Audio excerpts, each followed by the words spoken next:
দর্শক, আপনারা দেখছেন যে বৈষম্য বিরোধী ছাত্র আন্দোলন জ্ঞানগঞ্জে নেমে গেছে।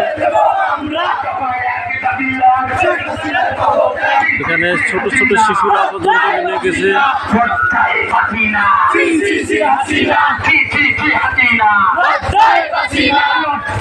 আমরা আপনাদেরকে পুরো ভিডিওটা দেওয়ার জন্য চেষ্টা করতেছি। পুরো গ্রামগঞ্জে মিছিল হচ্ছে, রাস্তায় রাস্তায় সে মিছিল।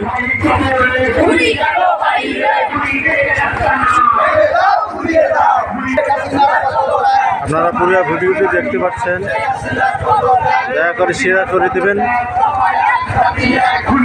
সারা বাংলাদেশে একই অবস্থা।